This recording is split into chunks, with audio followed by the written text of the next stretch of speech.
marvellous.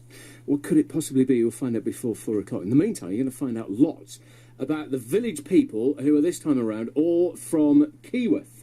Delighted to say we have Michael Parkinson. Hello. Hello. How many times have people done the whole Michael Parkinson Every joke? time. Yeah, so let's not go there. The most famous time when it happened, I was waiting to Chilwell Manor Golf Club and hoping to meet someone to take me around for a game of golf. Yeah. And I met a fella there, we introduced ourselves. I said, I'm Michael Parkinson. He said, not the Michael Parkinson. I said, no. He said his name was Harry Adamson. I said, not the Harry Adamson that used to play left half for Notts County. Yes, he said. And so it was the most interesting game of golf I've ever had. Right. Yeah, that could be quite a handy tool for you, that name, couldn't it, really? Yeah. Yes, I try and use it. All right, so Michael Parkinson, good to see you. And also Pippa Waite. Hello. How are you? I'm fine, thank you. Good. And finally, last but not least, Judy Stocker. Hello. And I know you want to take issue with me. Let's get this out of the way now. Let's not fall out over this. But 12th night, I was saying earlier on, is today. Well, I think it's tomorrow. Well, you're wrong. No, but according to the Oxford English Dictionary, because isn't it weird? Every year this comes up, and every year people say, it's the 5th, no, it's the 6th, it's the 5th, it's the... And every year, it's one of those... You would have thought by now we would have sorted this out, wouldn't you? Yes, but we haven't. No, no. So you're adamant it's so tomorrow. Everybody sticks to what they think is right. Exactly right. So are your Christmas decorations still up? They stay up till tomorrow. Okay, and then they're down? Yes. Right. What happens if they don't get taken down? Is that Oh, right? they will get taken down, believe me. If I have to stay up till midnight, they'll go down. Do you believe it's bad luck then? Yeah, I do. Yeah. Yeah. What about in Keyworth? We're going to find out lots, hopefully, about Keyworth itself over the course of the next few minutes. But in Keyworth itself, have you got some Christmas decorations up in the village? Yes. Christmas trees, lighted Christmas trees we've got, haven't we? Yeah, we have a Christmas float that goes round for the Rotary Club, which I helped out on this year, and we all dress up with the Santa hats and collect money for the Rotary. Yeah. Which is, I remember being here as a kid, and the Santa come round in the sleigh. It's nice. Brilliant. It is. How much did you manage to raise, do you know? I think it was 800 something this year, but don't quote me on it. That's a good sizable amount of money, Yeah, whatever it was. definitely. Yeah, fantastic. So let's just find out from the three of you. I mean, firstly, how long have you all lived in Keyworth? Have you been there all your life, or has it been a fairly short period of time, or what? How long have you lived there, Michael? I lived there for just over 40 years. Right. Okay. And what about you, Pippa? 17, my lifespan. So your whole life so far Spent in Keyworth. That's right, yeah. Very interesting. And what about you, Judy? I've been there since 1963, 47 years. Okay. How would you describe it as a place? I mean, we always think, villages... Everyone's got an idyllic view of villages to live in, but Keyworth as a place, I mean, I would maybe challenge whether it's actually a village. Lots of people say it's more like a town. Yeah, small town. It is big. Okay, yeah. It's grown enormously over the last 40 years. When I first went to live there in 1963, there were about 3,000 inhabitants. It's over 8 now. It went up from 3,000 to over 8,000 in 20 years. Mm. But the feel of the place, does it feel like a village, do you think, Michael? Yes, it does to me. And I think one of the interesting things about living at Keyworth is that my wife and I use the Keyworth Connection buses quite a lot. And every person that gets on and off those buses acknowledges the driver and the driver in return. And it's a nice, friendly sort of relationship that people have with the drivers of the buses. That's one thing that people do associate with a village, isn't it? And I'm interested to get your view on this, Pippa, because, as a younger person, do a lot of your friends live in Keyworth, or are they in the city? I didn't go to a village school. I didn't go to Southwold, so I live in Keyworth, but I go to school in West Bridgeford. Yeah. But I went through Rainbows, Brownies Guide, so I did have friends that lived in Keyworth, but did fizzle out a little bit as we got older. They obviously had their school and stuff. But yeah. And do you think it's got that sort of friendliness about it when you talk to your friends, say from West Bridgeford and whatever else? Do you feel a bit of a difference between those places? Yeah, because I definitely know a lot more. I can walk around Keyworth and be like, oh, I know them. Whereas West Bridgeford or something's a lot bigger place, so it is nice. Yeah. Okay, we will talk more very soon indeed. I want to test the three of you out as well. I've got the Village People quiz here. We're going to see just how well you know this place where you've lived for all of these years. Collectively, I make that over 100 years. Yeah. So yeah, we'll see how well you know it, and let's see if there are one or two things that are happening in Keyworth looking ahead throughout 2011 that we can maybe give it a little bit of a cheeky plug for. Headlines on the way as well at 3. See, I think that clue's going to give it away. If you think you know, Nottingham 934 3434. When you text, it's NOTS plus your message to 81333. Also, if you have a connection with Keyworth, by all means get in touch. Maybe you used to live there, maybe you know any one of our guests this afternoon as well. Our village people, Michael Parkinson, Pippa, Waite and Judy Stocker are here. Just want to mention about Keyworth. Obviously, a lot of people will associate that with the British Geological Survey. Yes, I like to boast that the world gets its earthquakes from the BGS, because whenever there's an earthquake, the Radio Nottingham always goes to the people from the BGS to explain what's happened. Yeah. So I always suggest that all the earthquakes emanate from the BGS.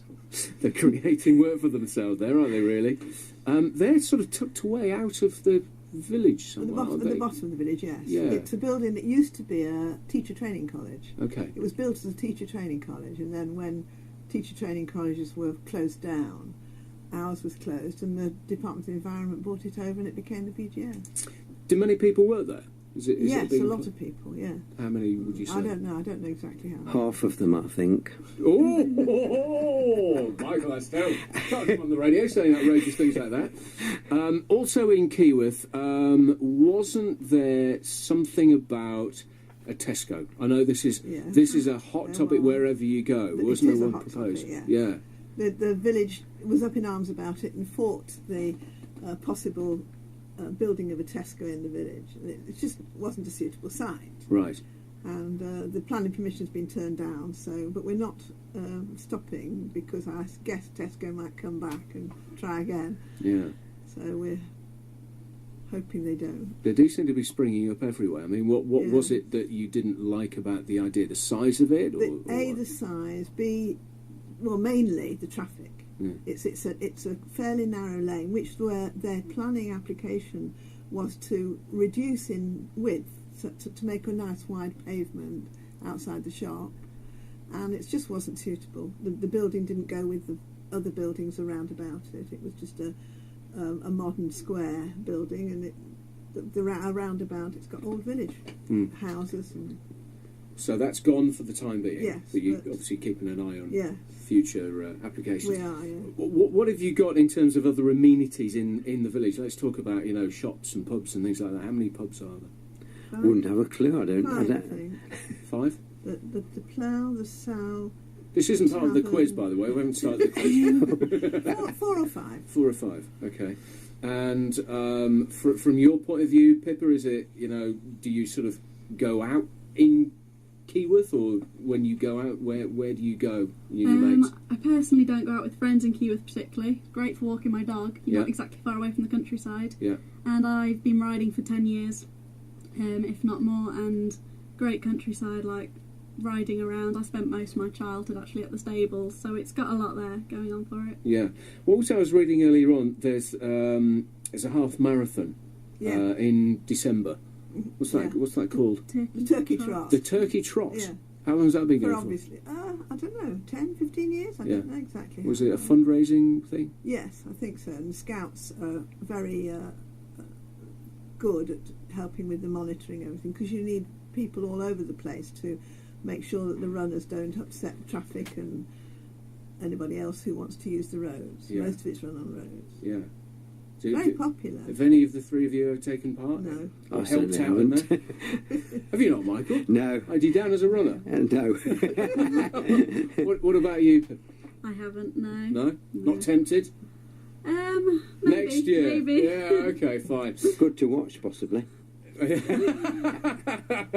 Okay, now listen, I'm going to put you to the test in a few minutes. I'm going to play a song, and then we'll come back with this Village People quiz all about Keyworth. We'll see just how well you know it. And I want to talk about this show that you're involved with as well, Michael. We'll do that in just a moment. Boyzone first on BBC. Jan in Baseford as well, go for a bus as well. No. Another quiz of sorts coming up in just a few moments' time with our three village people, Michael and Pippa and Judy. They're all from Keyworth. Got to find out how well you know Keyworth. In just a minute, he says. No, the answers. It'll be fine, I'm sure. We had a call, actually, from Edith in Sherwood, who's looking for an old friend, Joyce Shipman, who lives in Keyworth. She does the dog training classes there. Edith says she's been trying to phone Joyce, but her phone is always engaged. So if you've got the radio on, Joyce, then just so you know, Edith is trying to get a hold of you. So there are headlines on the way in just a few moments' time. Our three village people this afternoon. Michael Parkinson. No, he hasn't brought Billy Connolly with him. Judy Stockett and Pippa Waite as well. We should actually just quickly outline what you all do for a living. Pippa, are you still a student? Is that what you're still doing? I'm in upper sixth at the moment. Upper sixth. So you'll be doing A-levels this coming summer? Yeah, this is my last year. Okay, which A-levels are you doing? English, drama and psychology. Leading to? Hopefully I'm auditioning for drama school in the next coming months. Oh, really? So. Okay, you're into your drama, are you? I am, Because I know Michael is. Certainly am. Yeah, and I know we're going to be talking about a show that you are very, very busy with at the moment. That's obviously in your blood. Your background, Michael, what have you done in terms of work? What have your jobs been? Well, for 26 years I worked in the clothing trade in a company that made children's clothing. Yeah. Started off as cutting room manager and graduated to the dizzy position of production director. And the company started to be closed down and I was made redundant when I was 49. So I decided that I would work for elderly people, doing what my wife and I had done for our parents over the years, and that's to go around, do the garden for them, talk to them, take them out in the car, just anything that elderly people wanted to do. So for the next 20 years I've been doing that, and it's been the most encouraging and happy time of my career. Good for you. Good for you. And what about you, Judy? What's your background then? I'm a retired secretary of a primary school in the village. Oh, okay. In Keyworth? Yeah. Okay. Yeah, and I was also JP. That must be an amazing way of getting to know every single person, isn't it? Because it's not just the children, it's the families. When I walk around the village, yeah. Absolutely, you must see them now thinking, I remember you when you were that high. Oh, now we've got to have the A children and B grandchildren of children who were there when I started. Yeah. Okay, well, look, we're going to put you to the test, like I say, with our Village People quiz, all about Keyworth, and so much we're going to talk. And I want to talk about this show that you're involved with as well, Michael. We'll do that in just a moment. And boys, it's not a bus. And Jan in Baseford as well, go for a bus as well. No. Another quiz of sorts coming up in just a few moments' time with our three village people, Michael and Pippa and Judy. They're all from Keyworth. Got to find out how well you know Keyworth. In just a minute, he says. No, the answers. It'll be fine, I'm sure. We had a call, actually, from Edith in Sherwood, who's looking for an old friend, Joyce Shipman, who lives in Keyworth. She does the dog training classes there.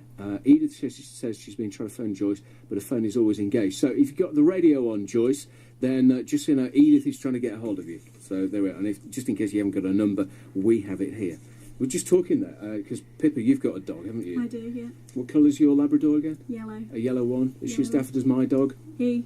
Yeah. Is he a daft dog? Yeah, definitely. Okay. All right. You haven't been to the dog training classes then? We have not, but he's well trained. Yeah. Now, you're into your performing, aren't you? You've been in various shows at Nottingham Arts Theatre? I've been in several, yeah. So which ones recently have you been doing? Our Day Out was the most recent, other than Billy Fury. Yeah. I played a teacher, one of the teachers, which I was on this show for. Right. But yeah, that was good fun. Yeah. You don't get nervous going out there in front of lots of people watching? I think when you're in the wings, everyone gets a bit nervous once you've got your first line out. Yeah. It's just rolling on from there, really. Can you see this turning into a career, perhaps? Hopefully, but it's a hard one, so don't hang any hopes on it. Yeah. Well, fingers crossed for you. What's the next show you're going to be in? Oof.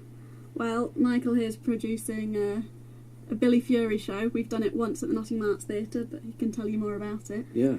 Yes, we're repeating it again. It was tremendously popular at the Nottingham Arts Theatre in July. So popular that we had to put an extra performance on. So we sold out on the Sunday night and put another performance on the Monday night. And I'm still not sure how many people went to it because they were related to someone in it, and how many went because they were Billy Fury fans. I did find that quite a few people that were Billy Fury fans went on the Sunday night and loved it so much they went back again on the Monday. And Billy Fiore's mother came all the way from Liverpool to attend the show and sat behind my wife and myself and sang every word of every song. And she was proud to tell me that Billy started to sing because following his mother's example, she'd always sung while Billy was a child and his brother, and so he followed in the footsteps of his mother. So this is a show that you wrote yourself. You'd never written a show before. This is the first time you've done this, is it? That's right. It happened by accident and partially due to Radio Nottingham, because I'd got a Phil Kelsall concert arranged on a particular Sunday afternoon, and having booked the theatre for the day, I only had to pay for another couple of technicians to put on an evening show. And I was racking my brains to think, what can I put on the evening? And I'd got various ideas in my mind. One afternoon, we're driving along in the car, and my wife suddenly went, oh, oh, oh, oh, oh. What's the matter? They're going to play a Billy Fiore song. And she's always been a Billy Fiore fan. So I thought to myself, Billy Fiore show. So I decided that might not be a bad idea. And I was a bit concerned because there's a professional Billy Fiore show that treads the board all over the country. And some people from it live in Nottingham. And so I phoned one of them. His name's Chris Rayner. I explained my idea and I said I wanted to combine actual Billy Fiore songs with dance groups doing routines to his actual recordings. And Chris was very keen about the idea. And in fact, he and his wife came along to the show and absolutely loved it. So I'm repeating the show at the Mansfield Palace next October. But instead of getting 32 performers from all over the place like we did at Nottingham and having to pay for rehearsal space and rehearsal time and get them all together at one time, which was difficult, I've decided to use 4 different dance groups, each doing 3 scenes. So that's going to happen in Mansfield on October the 8th this year. Later this year? Yes. Okay. And I'm doing exactly the same thing up in a place called Lytham near Blackpool. Wow. And there are 5 different dance groups from the Blackpool area that are going to take part in it up there. Because it's a big job, isn't it? I mean, I'm looking here, you've been promoting concerts for a while. That's one thing, but writing, producing, putting on a production, I'm not sure if many people realise how many hours go into something like this. The answer is hundreds, probably Takes over your life, probably thousands, really. Yeah. And I found myself in a situation when I decided it was going to be a goer. I decided I needed to write the script, and I started to plan out various ideas. And one day I decided I go to London quite a lot, and I decided to go to the Billy Fiore grave, which is a place called Paddington Cemetery at Mill Hill. And I went there and I went into the cemetery and I said to the groundsman, can you tell me where Billy Fiore's grave is, please? And he said, someone comes and asks us that question every day and it's the best tended grave in the cemetery. And he took me along to this grave, and there were a couple of people there, and the gentleman introduced me to his wife, Maureen, and said she's Billy's #1 fan. And she said, one of many. And I spoke to her and she said, oh, what a shame you're not doing this in London. I would love to go to that. And she put me on to a fellow by the name of Chris Ely, who lives in Chichester. And he is runs one of the Billy Fiore fan clubs and has written all the sleeve notes for a lot of the Billy Fiore stuff. And that man has been so helpful to me. He's sent me CD after CD after CD. Any time I wanted information, I've just sent him an email, and he's packed me with information. And he and his wife came along to the show. In fact, they stayed with my wife and myself. They presented us with a lovely, huge picture of Billy Fiore with a nice inscription underneath thanking us for setting up the show. Fantastic. So he is very keen for it to happen in other parts of the country. Yeah. Well, like you say, you're taking it to Mansfield later on and Blackpool as well, so fingers crossed. Thank you. What about you, Judy? Have you, this is 2 performers and writers here. Do you have any sort of interest in amateur dramatics yourself? Only to go and watch. Okay. I like amateur dramatics to go and watch, but I'm not an actor or a singer or a dancer or anything. Right, okay. I think it's time to put the 3 of you to the test. Let's see who knows. Keyworth, best out of the 3 of you. I've got 3 questions, so it'll be the best of 3. You might just get 1 each, in which case it'll be a very diplomatic, nice, friendly draw. Here we go. Question number 1 is to do with the Turkey Trot we were talking about earlier on. The winner of the 2010 Turkey Trot was the 42-year-old Tim Hartley from Loughborough. But in what time did he complete the half marathon? If you don't know, guess, as they say in the best quiz shows. Any ideas from the three of you? 13 minutes and 28 seconds. Is not the right answer, no. Half marathon road race, I should remind you this is. Any ideas? You have a guess, Pippa, go on. Oh, I'm going to say something stupid. No, you're not, of course you're not. No one will laugh. Half marathon. 1 hour 10. Ooh, you're actually not that far away. Actually, do you want to nip in with a quick guess before I give you the answer? 57 minutes? I think that goes to Pippa, actually. 71 minutes and 4 seconds. Wow. Not bad at all. Congratulations. Well done. Another Keyworth question for you. What building is depicted on the village logo? The windmill. A windmill. I think you were first with that. Windmill is absolutely right. The windmill was demolished in the 1950s, but of course you knew that. And Keyworth has a very successful karate club called the Keyworth Budokai. Members are aged between 8 and 80. How many years has the karate club been running? This is your chance to get one, Michael. Any ideas? No? 17. 17 years for Michael. Okay. Pippa? 24. 24, you're saying. It's quite close. Judy? I'll split the difference, say 20. I've got to say, the points go to Pippa again. It's 26 years for the karate club. The Keyworth Karate Club. Congratulations. I'd love to hand over a prize or something, but unfortunately I don't have anything with me. So you'll just have to have the glory of winning that particular quiz. It's been fascinating meeting the three of you. Thank you very much for coming in and sharing a bit of village life with us from Keyworth. Michael Parkinson, look out for the Billy Fury show. It's coming to Mansfield later on this year. Pippa, good luck to you with your studies. And Judy, thank you very much indeed for coming in. You're welcome. Your wisdom of Keyworth is quite incredible. Next week, by the way, our village people are from Wellow. I understand the lordship of the manor is up for grabs. If you fancy lording it in Wellow, you need to be